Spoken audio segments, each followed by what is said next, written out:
요한계시록 21장 1절로 마지막 27절 말씀까지 우리 합독하겠습니다. 양이 많지만 내용을 생각하시면서 우리 함께 하나님의 말씀을 같이 받겠습니다. 같이 읽습니다. 또 내가 새 하늘과 새 땅을 보니 처음 하늘과 처음 땅이 없어졌고 바다도 다시 있지 않더라. 또 내가 보매 거룩한 성 새 예루살렘이 하나님께로부터 하늘에서 내려오니 그 준비한 것이 신부가 남편을 위하여 단장한 것 같더라.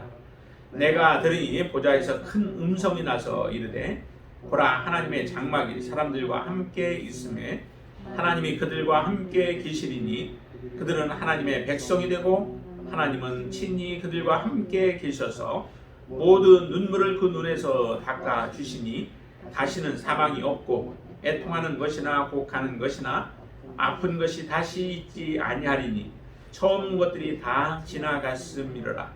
보좌에 앉으신 이가 이르시되 보라, 내가 만물을 새롭게 하노라 하시고 또 이르시되 이 말은 신실하고 참되니 기록하라 하시고 또 내게 말씀하시되 이루었도다. 나는 알파와 오메가요 처음과 마지막이라.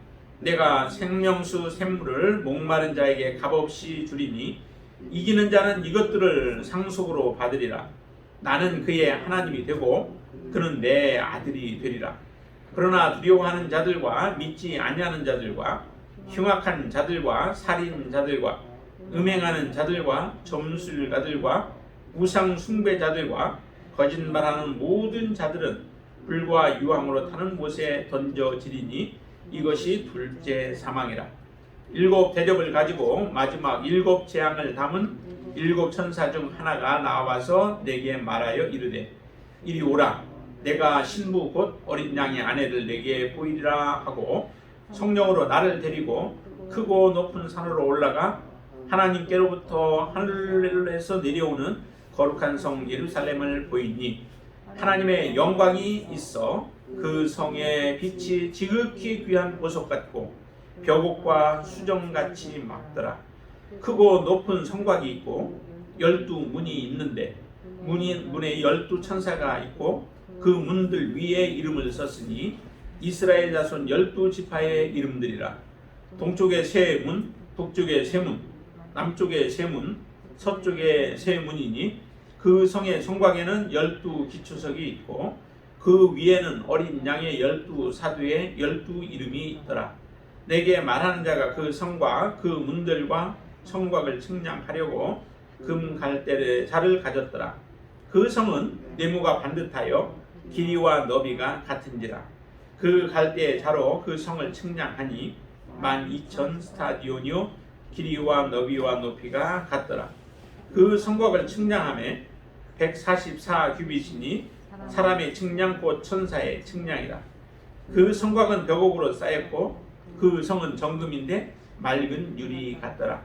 그 성의 성곽의 기초석은 각색 보석으로 꾸며졌는데 첫째 기초석은 벽옥이요, 둘째는 남보석이요, 셋째는 옥수요, 넷째는 녹보석이요, 다섯째는 홍만호요, 여섯째는 홍보석이요, 일곱째는 황옥이요, 여덟째는 노곡이요, 아홉째는 담황옥이요, 열째는 비추옥이요, 11째는 청옥이요, 12째는 자수정이라.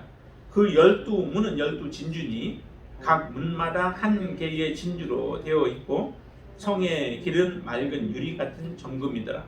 성 안에서 내가 성전을 보지 못하였으니 이는 주 하나님 곧 전능하신 이와 및 어린 양이 그 성전이심이라. 그 성은 해나 달의 비침이 쓸데없으니 이는 하나님의 영광이 비치고 어린 양이 그 등불이 되심이라. 만국이 그 빛 가운데로 다니고 땅의 왕들이 자기 영광을 가지고 그리로 들어가리라. 낮에 성문들을 도무지 닫지 아니하리니 거기에는 밤이 없음이라. 사람들이 만국의 영광과 존귀를 가지고 그리로 들어가겠고 무엇이든지 속된 것이나 가증한 일 또는 거짓말하는 자는 결코 그리로 들어가지 못하되 오직 어린 양의 생명책에 기록된 자들만 들어가리라. 아멘. 아멘. 사람들이 이 땅에 살아가면서 마지막에 죽음을 두려워하는 이유가 무엇일까요? 여러 가지 이유로 되겠지만은 일단은 그 죽음 이후의 그 세계를 알지 못하죠. 어떤 세계가 있는지, 아니면 죽음으로 그 모든 것이 다 끝나는지, 아니면 다른 지금 이 땅의 세계와 다른 세계가 펼쳐질지를 알지 못하죠. 우리가 어머니 뱃속에서 일단 동안 있을 때에는 그런 생각조차 사실은 하지 못하죠. 그러나 이 땅에 살아가는 동안에는 우리가 그런 이성을 하나님이 주셔서 생각할 수 있는 지혜가 우리에게는 있습니다. 그래서 10달 동안 어머니 뱃속에서 있다가 이 땅에 나왔더니 이 땅에서 한 100년의 삶을 살아갈 수 있는 그런 놀라운 세계가 펼쳐지듯이 죽은 이후에도 어떤 세계가 있을까라고 하는 것 때문에 가보지 않는 그 길이기 때문에 사람들의 마음 가운데는 많은 두려움들이 있는 것입니다. 그 땅에서 나는 어떤 삶을 만약에 살아갈 것인가, 아니면 이것으로 모든 것이 끝날 것인가 라고 하는 그런 생각들을 많은 사람들이 가지게 되어지죠. 그래서 미지의 세계 때문에 두려워하는 부분도 있을 겁니다. 또 한 가지는 하나님이 우리에게 분명하게 말씀하신 것처럼 히브리서 9장 27절에 그러죠. 한 번 죽는 것은 사람에게 정한 것이고 그 후에는 반드시 심판이 있다라고 하시는 하나님의 정하신 그 계획이 있는데, 그 계획을 받아들이지 않는다 할지라도, 하나님을 믿지 않고 그 하신 말씀을 믿지 않는다 할지라도 일단 하나님이 그렇게 말씀하셨다라고 하는 것에 대해서는 두려움을 사람들이 갖게 되어지죠. 하나님의 심판이 있다라고 하는 것을 우리는 은연중에 알게 되어지기 때문에 죽음에 대한 두려움들이 있게 되어지는 것 같습니다. 그런데 하나님께서 죽음 이후의 세계를 반드시 성경에서는 우리에게 말씀해 주셨죠. 두 가지 길로, 두 갈래 길로 갈려지게 되어 있습니다. 이 땅에서 우리가 어떻게 살았는가에 따라서, 다시 말하면 하나님을 믿는 믿음을 가지고 이 땅에 살았는지, 아니면 하나님을 믿지 않고 계신 하나님, 우리를 창조하셔서 이 땅에 거하게 하신 하나님을 우리가 믿지 않고 살아가느냐에 따라서 두 가지 갈래의 길로 갈려지게 되어진다는 거죠. 우리가 죽은 이후에 반드시 하나님의 이런 그 죽음 이후의 세계가 있는데, 그 세계를 우리가 바라보면서 우리는 어디로 가야 할 것인가, 지금 우리가 가고 있는 길을 보면은 내가 어디로 갈 것인가 라고 하는 것들이 이제 판가름 되어지죠. 미사일을 쏘면은 그 쏜 것이 어디로 날아가는지를 알게 되어지는 것처럼 우리도 그렇습니다. 우리가 이 땅에서 하나님 앞에 어떻게 살았는가에 따라서 그 길이 결정되어진다라고 하는 것이죠.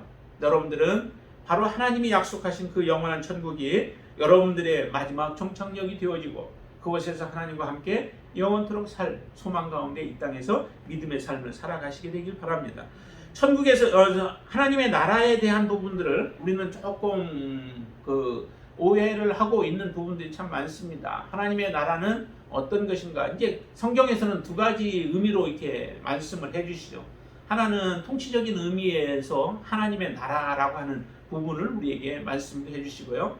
다시 말하면 하나님의 나라는 하나님의 통치를 받는, 또 하나님의 선하신 그 통치를 받는 그런 가운데 살아가는 것이 바로 하나님의 나라죠. 이 땅에서도 하나님의 나라는 이루어진 부분도 있습니다. 그러나 그것으로 다는 아니죠. 또 하나님께서 새 하늘과 새 땅을 우리에게 하나님은 허락하신다라고 약속하셨기 때문에 이 땅에서 비록 하나님의 통치를 받는다 할지라도 온전한 하나님의 나라가 이루어진 것은 아니에요. 하나님의 나라는 이제 하나님이 새 하늘과 새 땅을 주셔서 완전한 그 에덴 동산의 완전한 회복, 하나님이 우리를 위해서 만들어 주셨던 그 완전한 회복, 그 회복이 이루어지는 곳에서 우리가 살아가게 되어지는 것, 그것도 우리는 바라보아야만 하죠. 그리고 또 하나의 그 하나님의 나라의 의미는 하늘나라라고 하는 의미예요. 지금 이 땅의 나라가 아닌, 이 땅에서의 나라가 아닌 하나님께서 우리에게 주시는 하늘나라라고 하는 그 장소적인 의미도 포함되어져 있죠. 그것이 이 땅은 베드로가 얘기한 것처럼 언젠가는 이 땅과 하늘이 풀려져 버리고 더 녹아지는 그런 일들이 일어나게 되어질 거예요. 비록 천년왕국이 이 땅에서 이루어진다 할지라도 그 천년왕국 이후에 하나님의 온전한 심판 가운데서 이 땅의 모든 것들이 없어지는 그날이 있게 되어지죠. 그렇지만은 그것으로 다 끝이 아니라 새 하늘과 새 땅을 하나님이 우리에게 허락하신다라고 하는 것, 그것을 우리는 분명하게 여러분들 마음에 가지시게 되길 바랍니다. 21장 1절에서 이렇게 말씀하죠. 또 내가 새 하늘과 새 땅을 본다라고 얘기를 하죠. 새 하늘과 새 땅은 지금 이 땅의 불완전한 이 땅의 모습이 아니에요. 완전한 곳이죠. 다시 말하면 하나님의 온전한 통치가 이루어지고 하나님의 뜻이 온전하게 성취가 되어지는 그곳이 바로 이 새 하늘과 새 땅인데, 그 땅은 우리가 지금 생각했던 것과는 완전히 다르죠. 그래서 이렇게 얘기합니다. 처음 하늘과 처음 땅이 없어졌고 바다도 다시 있지 않구나 라고 말씀하시죠.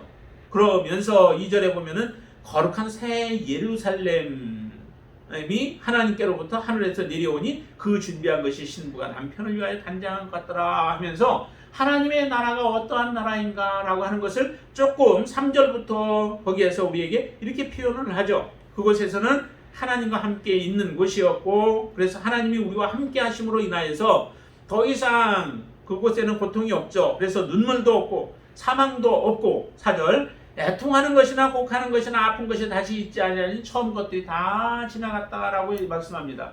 이 처음 것들이라고 하는 것은 범죄한 이후로 이 땅이 하나님의 징계로 인하여서 고통당하고 있는 이 땅의 것들을 이야기를 하는 거죠. 그래서 이 땅에서 눈물을 흘려야 할 그런 아픔도, 또 이 땅에서 고통하고 하는 그런 병든 것들도 이 땅의 것들이 다 없어지게 되어지고 완전케 회복되어지는 그 하늘나라, 그 하늘나라를 하나님은 우리에게 허락하시겠다라고 말씀하는 겁니다.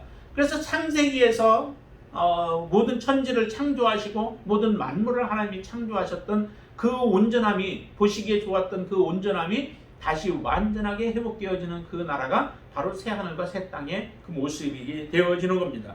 그래서 이렇게 표현합니다. 5절 한번 같이 읽어볼까요? 보좌에 앉으신 이가 이르시되 보라 내가 만물을 새롭게 하노라 하시고, 또 이르시되 이 말은 신실하고 참되니 기록하라 하시고 해서 만물을 새롭게 하셨다라고 말씀합니다. 우리 그리스도인들도 이전에 범죄했던 우리들을 하나님이 새롭게 하셨죠. 우리 그리스도인들을 새롭게 하셔서 그래서 새 피조물이라고 말씀을 하시는 것이죠. 새로운 피조물이 되어져서 하나님을 섬길 수 있는 자들이 되게 하셨고, 그 새롭게 하신 것은 우리의 지식에 이르기까지 우리를 새롭게 하셨다라고 말씀합니다. 단지 하나님께서 우리가 하나님을 믿는 그런 자녀로 만들 뿐만 아니라 우리 속에 지식까지도 새롭게 하셔서 하나님을 알고 하나님의 뜻에 순종하고 복종하는 자녀들로 우리를 그렇게 만들어 주셨다라고 하는데, 그러나 우리 육체 또 우리 영을 새롭게 하신 것에서 그치지 않고 모든 만물도 하나님이 새롭게 하시는 거죠. 사람의 범죄로 인하여서 피조물들이 타락하게 되어졌죠. 피조물까지도 영향을 받게 되어져서 모든 것들을 하나님이 누리게 하셨던 그 모든 것들이 오히려 땀을 흘려야만 먹고 살게끔 되어지는 찔레와 가시들이 이 땅에 나게 되어졌고, 또 이 땅에서 믿는 하나님의 자녀들을 미혹하고 유혹하는 이런 일들로 인하여 많은 고통들이 우리에게 수반되어졌었습니다. 그렇지만은 하나님이 이렇게 만물을 새롭게 하시는 그때에는 모든 것들이 완전케 되어지죠. 그래서 이 하나님은 이렇게 얘기를 하죠. 그 6절에서 이렇게 얘기합니다. 또 내게 말씀하시되 이루었도다 라고 말씀하시죠.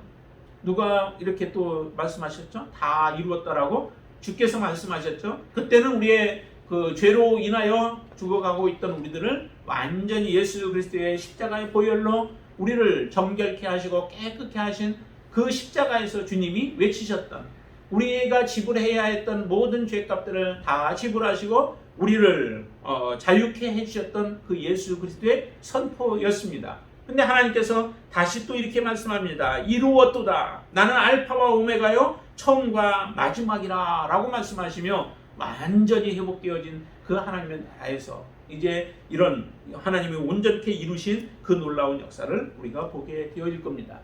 하나님께서 이처럼 새 하늘과 새 땅을 우리에게 언약하시고 약속하셨는데, 이 새 하늘과 새 땅에 대한 것들을 우리가 조금 오해할 수 있는 부분들이 있는데, 오늘 특별히 그 신부에 대한 부분, 우리는 여기에 오늘 본문에 등장하는 것을 보면은 9절 말씀 한번 보세요. 9절에 이렇게 얘기를 하죠.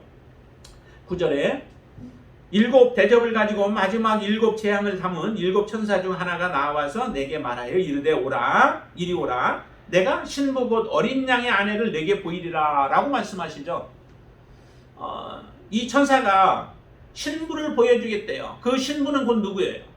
어린 양의 아내라는 거죠. 어린 양의 아내를 보여주겠다고 했는데 10절에 보시면은 무엇을 보여주시냐면은 거룩한 성 예루살렘을 보이니라고 얘기를 해요. 하나님께로부터 하늘에서 내려오는 거룩한 성 예루살렘을 보인다라고 얘기를 합니다. 이 말씀을 서로 연결해 본다면은 어떤 결론이 나올까요? 그것은 곧 신부 어린 양의 아내는 무엇이냐면은 지금 사도 요한이 보고 있는데 그 보고 있는 것이 거룩한 성 예루살렘을 보는 겁니다. 근데 이전에 말씀하기를 내가 어린 양의 아내를 보이고 신부를 보여주겠다라고 했는데 결국 보여준 것은 거룩한 성 예루살렘을 보여주었다는 거죠. 그러면 예루살렘을 요한이 보고 있는 그 예루살렘은 결과적으로 무엇을 얘기하냐면 신부를 얘기한다라고 하는 거죠.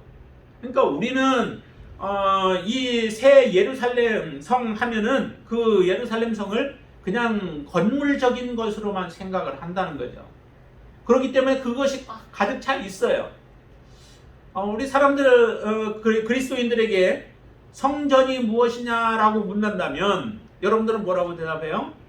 성전은 곧 예배당 이 건물을 우리가 얘기하지 않죠. 옛날에는 성전 하면은 그냥 성전 할 때 그 가장 그 깊은 의미로 볼 때는 성전은 예배당이 사실은 아니라 예수 그리스도를 믿는 사람들의 모임을 하나의 하나님 앞에 그 성전이라고 얘기를 했고, 그런 사람들이 모여서 드려지는 것이 하나의 장소는 그런 하나님을 사랑하는 사람들이 모여서 드려지는 하나의 장소일 뿐 그 자체가 성전일 수는 없는 거죠. 이전에 성전은 있습니다.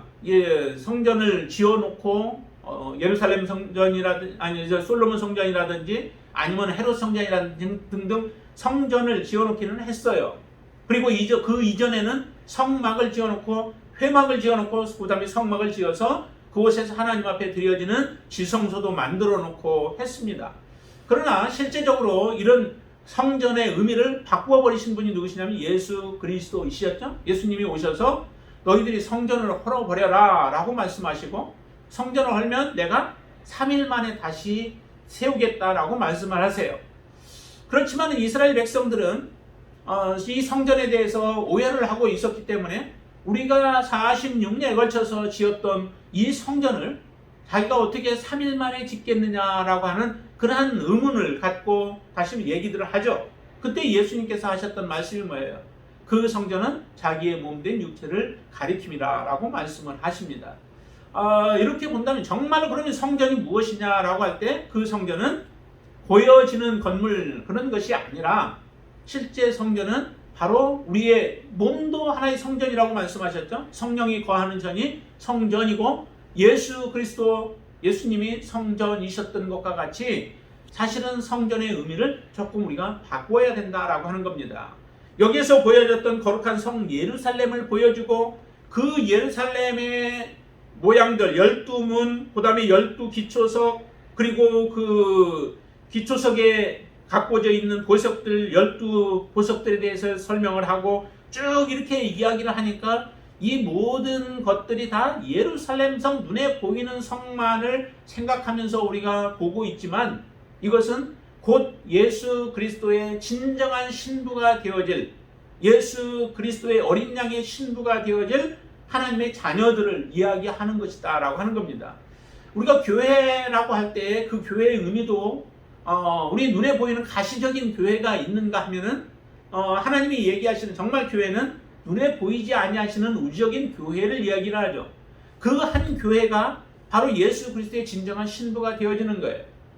정말로 예수 그리스도를 섬기고 그분의 말씀에 순종하고 그분 말씀대로 따라가고 하는 이런 온전한 그리스도인, 그 사람들이 예수 그리스도의 진정한 우주적인 교회요, 우주적인 주님의 신부가 되어진다라고 하는 겁니다. 이렇게 되어졌다면은 그 우주적인 교회를 예수 그리스도의 신부로 본다면 그 우주적인 교회가 지금 여기에서 얘기하는 거룩한 성 예루살렘이다라고 하는 것으로 우리는 귀착을 시킬 수 있는 거예요.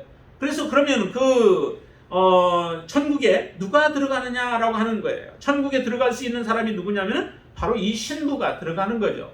어린 양의 신부, 곧 거룩한 성 예루살렘이 바로 예수 그리스도와 함께 거하게 되어진다라고 하는 겁니다. 그런데 왜 이렇게 여러 가지 많은 표현들을 가지고 이 거룩한 성 예루살렘을 표현하고 있을까요? 그것은 거룩한 성 예루살렘이 완전하다라고 하는 것들을 우리에게 보여주는 겁니다. 그리고 이전에 앞에서 얘기했던 예수님의 신부, 또 어린 양의 신부는 어떤 모습으로 많이 표현되어 있어요? 그 표현이 바로 14만 4천이라고 하는 표현으로 우리에게 표현해 주었죠. 그 14만 4천은 앞에서 보았던 것과 같이 오직 예수 그리스도만을 따라가는 사람들이에요. 그 이마에는 하나님과 그 어린 양의 이름이 쓰여져 있고 어디로 인도하든지 따라가는 사람들이죠. 그 길이 험난한 길이든 평탄한 길이든, 그 길이 때로는 우리가 고통당해야 하는 그 길이든 멸시를 받아야 하는 길이든 상관없이 주님이 가라고 하시고 주님이 가는 그 길을 우리는 같이 따라가는 자들, 그 자들이 바로 14만 4천으로서 그 이마에 하나님의 인을 친, 인맞은 손과 인맞은 자들이 바로 이 14만 4천들이요. 그 14만 4천을 이 예루살렘 성에 대한 표현들을 우리에게 보여주면서 말씀해주면서 같이 연결시키고 있는 거죠. 12문 12기초석, 이거는 바로 신구약을 통틀어서 하나님 앞에 믿음으로 살아갔던 자들에 대한 하나의 총칭으로 볼 수 있는 겁니다. 그리고 뒤에 보면은 17장에 보면은 그 성곽을 또 측량하는 모습이 나와요. 성을 측량하고 성곽을 측량하는데 그 측량함에 144 규빗이라고 이렇게 표현하죠. 그런데 그 숫자를 세어보니까 그것을 측정해보니까 사람의 측량, 곧 천사의 측량이라고 이렇게 표현을 해요. 거기 17절에 그렇게 얘기를 하죠. 사람의 측량이라고 측량을 했는데 그 측량이 사람의 측량이래요. 그런데 또 곧 천사의 측량이라고, 참 우리가 이해하기가 어려운 부분들로 이렇게 말씀하시잖아요. 천사가 하는 일들이 무엇일까요? 천사가 하는 일들은 사실은 그 하나님을 믿는 하나님의 자녀들, 영적으로 살아난 자들을 섬기는 일들과 또 천사가 하는 일이 하나님을 섬기는 일들이죠. 그렇기 때문에 사람의 측량이라고도 하지만 천사의 측량, 사람과 천사가 사실은 같아지는 거죠. 우리가 마지막에 하나님 나라에 들어가게 되어지면 천사와 같이 하나님을 섬기는 자들이 되어질 거예요. 누가복음 20장에서도 그런 표현을 하죠. 그 대대 결혼에 대한 부분, 한 큰 형이 결혼을 했는데 그 아이를 낳지 못하고 형이 죽게 되어졌을 때 그 다음 동생이 또 그 형수를 취하고 그렇게 해서 7이 다 취했는데 나중에 천국에 그들이 갔다면은 그들은 천국에 가서 그 여자는 누구의 아내가 되겠느냐라고 하는 질문을 던지게 되어져요. 다시 말하면 사두개인들이 죽음 이후에 부활을 믿지 않는 사두개인들이기 때문에 이런 어려운 문제가 꼬이지 않느냐, 이런 문제가 있는데 그때 누구의 아내라고 할 수 있겠느냐. 그렇기 때문에 천국에 가서는 죽은 자들의 부활이 없다라고 하는 것을 주장하기 위해서 그렇게 얘기하지만 그때 예수님께서 말씀합니다. 곧 우리는 천사들과 같다라고, 천사는 우리와 같은 존재라고 말씀을 합니다. 자, 한번 찾아볼까요? 누가복음 20장 한번 보세요. 누가복음 20장 35절부터 한번 볼까요? 35절부터. 저 세상과 및 죽은 자 가운데서 부활함을 얻기에 합당히 여김을 받은 자들은 장가가고 시집가는 일이 있으며, 이 세상 사람들은 장가가고 시집가는 일들이 있지 않느냐. 그러나 36절, 그들은 다시 죽을 수도 없나니 이는 천사와 동등이요 부활의 자녀로서 하나님의 자녀임이라. 죽은 자가 살아난다는 것은 모세도 가시나무 떨기에 관한 그래서 주를 아브라함의 하나님이요 또 이삭의 하나님이요 야곱의 하나님이라 칭하였나니라고 하면서 쭉 나오죠.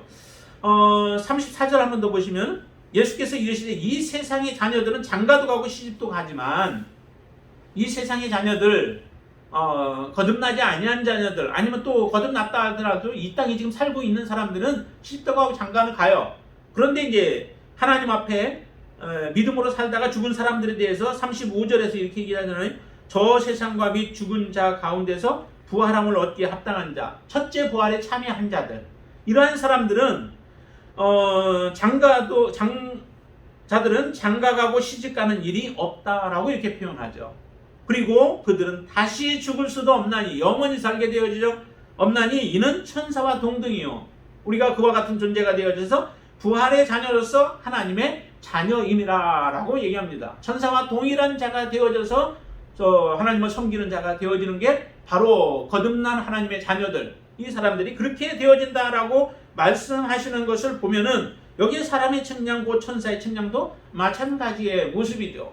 곧 이것은 사람을 얘기하는 것들이다 라고 하는 겁니다. 사람을 얘기하고 그 숫자가 144라고 해서 14만 4천에 해당되어지는 부분들을 이야기하기 위해서 이야기를 하고, 그 다음에 많은 보석들을 쭉 얘기하는 것도 마찬가지다라고 하는 겁니다. 이처럼 완벽한 거룩한 성 예루살렘, 그 완벽한 거룩한 성 예루살렘만이 예수 그리스도의 신부가 되어지고 예수님의 어린 양의 신부가 되어지는 것입니다. 아가서에도 보면은 정말 아름다운 그 노래를 서로 이렇게 주고받는 내용들이 나오죠. 솔로몬과 또 술람미 여인의 그 대화의 내용 보면은 그 가운데서도 이렇게 얘기해요. 완전한 자야 라고 하는 그런 표현을 하죠. 술람미 여인이 부족한 부분들이 너무 많아요. 다른 사람들이 볼 때는 그렇게 뛰어난 것들이 없는 것 같은데, 얼굴도 시커하고 다 그을려가지고, 그런데도 신랑이 볼 때 완벽한 자라, 완전한 자라 라고 하는 그런 칭찬을 해서 마지막에는 신랑과 함께 그 동산에서 거하는 그런 놀라운 축복으로 끝나게 되어지는 것과 같이, 하나님의 나라의 이 완벽한 예루살렘 성 예루살렘을 하나님께서 그의 신부로 맞이하여 영원한 천국에서 살게 되어지는 이 축복을 누리게 되어지죠. 또 하나 이제 우리가 보아야 할 건 22절 말씀을 보세요. 22절에 보시면은 거기 성 안에서 내가 성전을 보지 못하였다라고 이렇게 표현하죠. 다시 말하면 그 하나님의 나라에서 성전을 보지 못했대요. 예루살렘 성이면은 사실은 그 안에 성전이 당연히 있어야 되죠. 아름다운 성전이 있어야 되죠. 계속해서 구약에서 우리에게 말씀해 주고 예언해 주었던 것들도 예루살렘 성과 또 예루살렘 성전의 회복에 대한 이야기들을 참 많이 선포를 했습니다. 예루살렘 성이 회복되어질 거고 예루살렘 성전이 회복되어질 거다. 그래서 지금 제3성전을 건축하려고 하는 준비들까지도 사실은 하고 있지만은, 그러나 실제적으로 그 성전이 여기에 보니까 성 안에 내가 성전을 보지 못하였다라고 하는 거예요. 우리에게 성전을 보여주시는 우리에게 보여주고 또 그 성전을 말씀해 주셨던 이유들 가운데 하나가 사실은 이 성전은 겉모습이라는 거죠. 하나의 모양이고, 온전한 성전은 하나님 자체가 그 성전이 되어지는 거죠. 그럼 같이 읽어볼까요? 22절 말씀. 성 안에서 내가 성전을 보지 못하였으니 이는 주 하나님 곧 전능하신 이와 및 어린 양이 그 성전이심이라 라고 딱 말씀을 하시죠. 우리는 그냥 예루살렘 성전만 생각하고 예루살렘 성의 회복들을 생각하면서 이야기를 하지만은, 실제적으로 예수 그리스도 하나님이 성전 되십니다 라고 말씀하시는 겁니다. 그 성전 되시는 하나님이 우리와 함께 거하심으로 인하여서 더 이상 아픈 눈물들이, 고통들이 없게 되어지는 그 나라를 하나님은 우리에게 허락해 주시는데, 그 나라에 들어갈 수 있는 자가 이 온전한 신부만이 들어갈 수 있다는 겁니다. 어떤 자들이 못 들어가는지를 한번 보세요. 자, 7절과 8절 보시면은 7절은 이제 상속을 받는 사람들이고, 그 다음에 8절 보세요. 8절 같이 한번 읽어보죠. 그러나 두려워하는 자들과 믿지 아니하는 자들과 흉악한 자들과 살인자들과 음행하는 자들과 점술가들과 우상 숭배자들과 거짓말하는 모든 자들은 불과 유황으로 타는 곳에 던져진 이것이 둘째 사망이다 라고 말씀합니다. 못 들어가는 자들 얘기하죠. 두려워하는 자들, 특별히 그 두려워하는 것이 핍박을 두려워하여 우리의 믿음을 잃어버리는 자들, 이런 자들을 특별히 얘기를 합니다. 정말로 하나님 앞에 하나님을 두려워하는 자는 핍박을 두려워하지 않는다라고 말씀을 드렸죠. 하나님을 두려워하는 사람은 이 세상에 두려움이 없습니다. 그러나 하나님을 두려워하지 아니하는 자들, 하나님을 두려워하지 아니하면은 결과적으로 이 세상에 우리를 두렵게 하는 핍박을 두려워하여 하나님을 떠나버리는 일들이 생기게 되어지죠. 이러한 자들도 바로 이 새 하늘과 새 땅에 들어가지 못한다라고 말씀하시고, 믿지 않냐는 더더욱 말할 필요도 없죠. 그리고 흉악한 자들, 이것도 이제 우상 숭배와 관련되어서 더러움에 빠져 있는 자들, 이런 의미로 표현합니다. 그리고 우상 뒤에도 이제 우상 숭배자들이 있고요. 그 다음에 살인자들, 특별히 살인자들 가운데서 그리스도인들을 핍박하여서 순교케 만들고 죽음에 이르게 한 모든 자들, 이런 자들, 그런 자들이 바로 천국에 들어가지 못한다라고 우리에게 말씀해 주고 있습니다. 그러면 들어갈 수 있는 자들은 누구인가? 27절에서 다시 한번 우리에게 말씀해 줘. 들어가지 못하는 것들은 속된 것이나 가증한 일, 거짓말하는 자는 결코 그리로 들어가지 못하되 오직 어린 양의 생명책에 기록된 자들만 들어가리라 라고 우리에게 말씀하십니다. 정말 이 모습을 볼 때에 새 하늘과 새 땅은 지금 이 땅을 위하여서 계속해서 우리가 믿음의 삶을 살아왔고, 또한 구약의 선진들도 마찬가지죠. 이 땅을 소망하면서 살아왔습니다. 아브라함에게도 히브리서에서 보면은 이 본향을 바라보면서 살아온 생애였습니다. 우리의 믿음의 조상이라고 하는 아브라함도 이 본향을 바라보며 살았다는 거죠. 가나안 땅이 아니에요. 그가 원했던 것이 가나안 땅이 아니라, 비록 그 몸은 가나안 땅에 묻히기를 원하였고 가나안 땅에 그가 잠들어 있으나 그의 영혼은 오직 하늘을 바라보며 우리에게 주실 영원한 하나님의 나라를 소망하며 살아왔고, 지금 그리스도인들도 마찬가지 우리의 그 소망은 바로 이 하나님의 나라와 또 하나님이 우리에게 주실 영원한 하나님의 나라인 줄로 믿습니다. 그 나라를 소망하며 살아가는 사람들이 이 땅에서 어떻게 살아야 할 것인가 라고 하는 것을 이 계시록을 통하여서 우리에게 잘 말씀해 주셨습니다. 정말 완전한 자가 아니면 들어갈 수 없다는 거죠. 그래서 일곱 교회를 향하여서 외치기를, 그들을 향하여서 회개하라는 거예요. 돌이키라는 거예요. 너희들의 죄에서 떠나라는 겁니다. 그리고 하나님을 붙잡고 믿음으로 마지막까지 충성하며 하나님 앞에 서게 되어질 때에, 하나님의 약속하신 이기는 자가 되어졌을 때에 그 새 하늘과 새 땅에 들어가는 놀라운 축복을 얻게 되어질 것이다 라고 하는 것을 말씀해 주시면서, 이와 같이 거룩한 성 예루살렘에 해당되어지는 또 그런 삶을 우리로 하여금 살도록 저와 여러분들에게 하나님은 지금 이 말씀을 통하여 우리에게 선포하시는 것입니다. 이 말씀대로 저와 여러분들은 거룩한 성 새 예루살렘이 되어져 하나님 앞에 들어가는 자, 또 완벽한 자가 되어져서 예수 그리스도의 진정한 신부, 또 어린 양의 온전한 신부로서 하나님 앞에 서는 자가 되어줄 수 있게 되어지기를 주님의 이름으로 축원을 드립니다. 그 놀라운 축복을 함께 누리는 자가 되어지기를 주님의 이름으로 축원드립니다. 기도하겠습니다.